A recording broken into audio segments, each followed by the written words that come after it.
Hello, welcome to Win Some Loosemore. My name is Dieter and I'm here today to tell you why I like Targi. Now Targi is a game that I waited a long time for, about a year. It's been out of print even longer than that, but it's finally back in print and I very quickly got a copy, and it has even quicker become possibly my favourite two-player only game. There are some other good ones, I've looked at others, see links for those. But this currently is possibly my favourite two-player game. It is a game about building the best caravan in the desert. We'll look at and see how the theme is used. I'll talk about that a bit later, but why don't we see how the game works, and I'll come back and tell you why I like Targi.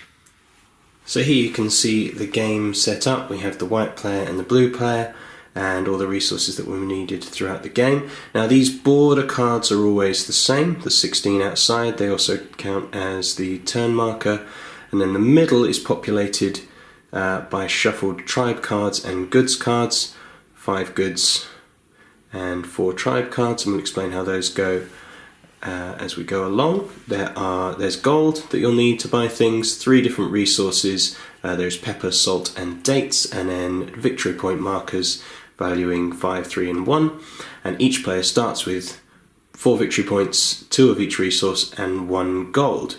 And we have the start player marker here, which will just go back and forth each round. So what players can do, they each start with 3 workers, or they only ever have 3 workers that they will place on the board, and wherever they intersect, because you've placed them on different axes, you have to, you will place one of your other markers on the middle. So these have to go on the outside, but every round the robber, this grey character here, will be in one of the spots. That's how we know what round it is. He will move around each time, which means you can't go there. So first round he goes here, and this person is first player, so they might go, well, I want to build, let's say, a tribe card. So on the tribe card is a picture, and there's 5 different pictures that there could be, and the cost up here. Some of them have a special power and how many points they are worth at the end of the game. And what you are doing is you, over the course of the game, are building up your caravan. You can have up to 3 rows with maximum of 4 cards in.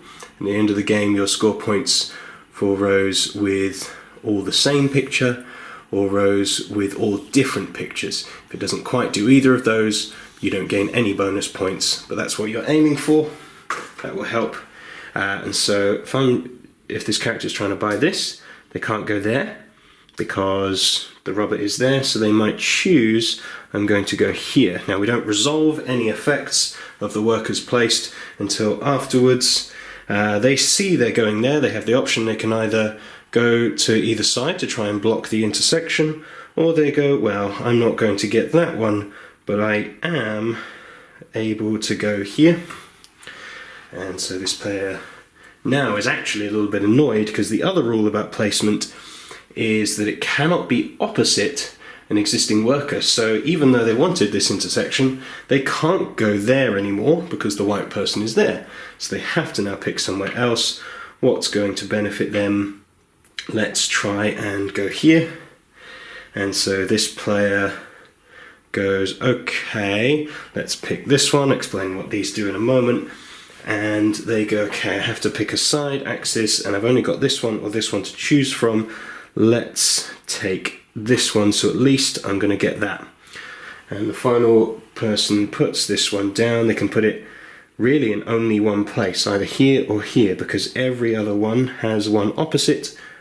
So it has to be this one or this one. What's going to benefit them the most, because it'll intersect here and here. Oh, it's going to intersect there anyway. Fine. So let's put it there. So then, starting with the first player, which is currently the blue one, we resolve all of their actions. So let's put these in. These intersect there, and these intersect there. These intersect here and here. So they can resolve actions in any order. Let's start with the outside by taking that action. they gain the dates. That's what it does. Similarly, this will give them a pepper that they put in their supply, and this one will give them a salt, but anytime you use a card in the middle, you have to take that card, let's just move that out of the way, it goes discard, and we replace it with a card of the opposite type. So I just took a goods card away, so I need to place a tribe card in its place. And this one as well, they take this one. Now, they have to take it, regardless of whether they can build it or not, and they have two options. Either they pay the cost, 1 salt, 1 gold, let's zoom that in, there you go, or they can choose to leave this in hand. If they don't want to build it straight away, or they can't build it straight away, you are allowed up to 1 caravan card, tribe card, in your hand to be built later or to do something else with. But they do have a salt and a gold, so they will build this in their tableau. So there goes back the salt, there goes back the gold, good. And because it was a tribe card, we replace with goods. And finally, the caravan card just allows you to take the top one, look at what it is, and gain whatever it is immediately. Now, because this has the slashes, you can take 1 of any of those. This one here has no slashes, so you would get both of those. But in this, you get to choose 1 of the resources. Some of them have coins, some of them have victory points. In this case, what did we spent? Nope, we haven't gained enough salt. So let's gain a salt, and that's the end of that person's turn, and the second person resolves all their actions. This gains them a pepper, this gains them another pepper, which means we replace this one with a tribe card. This gains them a salt, there we are. And so this one is very interesting. This is one of my favourite ones. You can now move this to anywhere you like if you want to. You don't have to. You never have to resolve the action you are on. If you either can't or don't want to, you could just take your worker off. And in this case, let's see. Let's look at some of the effects. This one is much cheaper. Well, it's not, because gold is hard to get, but it gains you more points at the end. Okay, so they're actually going to resolve this action by moving this one here, and then resolve this action by paying a dates and a gold to build this into their tableau. Oops, there we go. And that gets replaced by a goods card. That's the end of the round. First player marker moves across, and let's just check if there are any immediate effects when you use the noble action. That's currently where the robber is. Focus, there we go. To place the card in your hand in your display, pay 1 goods fewer, so that makes things cheaper in the future. And what does this one say? At the end of the game, so some are immediate, some are end of game, you receive 1 additional victory points for every 2 camp cards. This is a camp card, it's got a picture of a tent. That's what that means. So neither of those are immediate. So we've ended the round, first player's moved on, and so the robber moves on. You can't see it from the distance, let's see if you can see it close up. Oops. Come on. There we go. In the top corner we see the 1. That's round 1. Each one has a number in the top corner. There are 16 of them. Each will be blocked off at some point. And so that means there's a maximum of 16 rounds that can be played, or if a person has built all 12 of the cards in their caravan, that ends the game as well. Now, whenever the robber gets to one of these raid cards, there's 4 of them in the game, each player has to pay the thing it says. So to begin with, it's just 1 resource of their choice or 1 victory point. This, they'd have to pay 2 resources of their choice or a victory point. It gets worse and worse, 3 victory points, 3 goods or 2 victory points, or a gold and 3 victory points. The other ones to know, Noble allows you to build the one in your hand or discard the one in your hand. Tribal Expansion, just like Caravan, you get to pick it up and either discard it, build it, or add it to your hand. Silversmith, you get to turn goods or gold into victory points.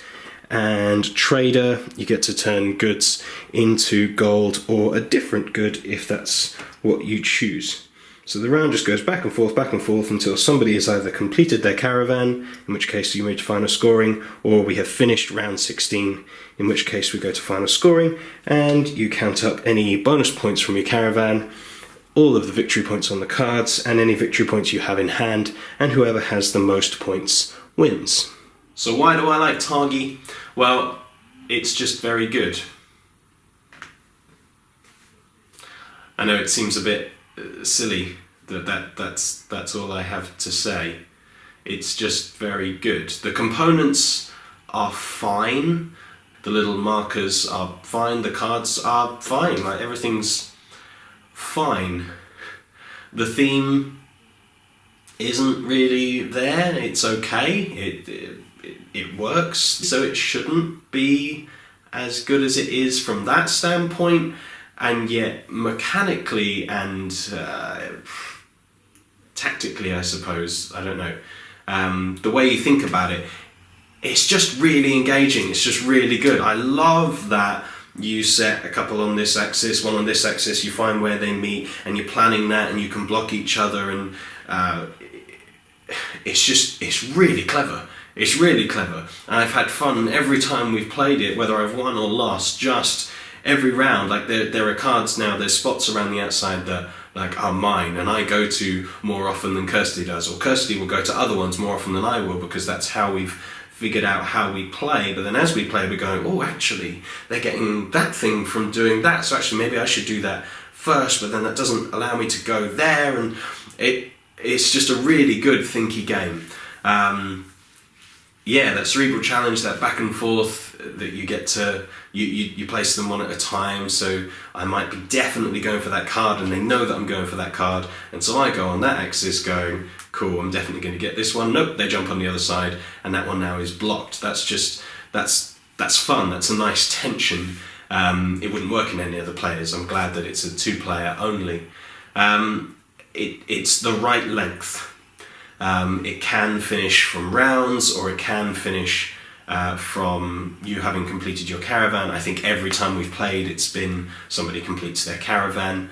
I might go so far as to say every time we've played, I have finished my caravan, but I haven't always won, because there's other ways of getting points, and they don't necessarily score you things if you haven't done the sets that you're supposed to. So it's got the set collection element as well, and that's more the way I go for it, but then Kirsty goes for just generating points and resources throughout to be able to have control over what she does, so even if she doesn't get the thing that she wants, she can still do something else and still benefit herself. It's fun. It really is fun if you like that sort of thing. If you're looking for rich theme and you want to get that from it, maybe not the thing for you.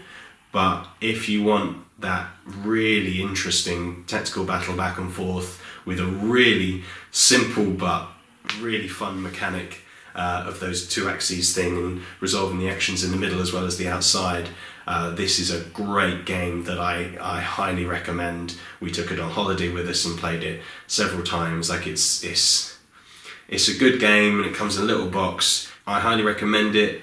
Click the link below if you're interested in buying it, see where you can get it from, but that's why I like Targi. Thank you very much for watching. I'll be back again soon with another Why I Like. I've still got lots of games. I keep buying more games to tell you about. In the meantime, you can follow us on Twitter at WSumElmore, or find us on Facebook. Yeah, thank you for watching. I've been Dieter for Win Some, Loosemore. Goodbye.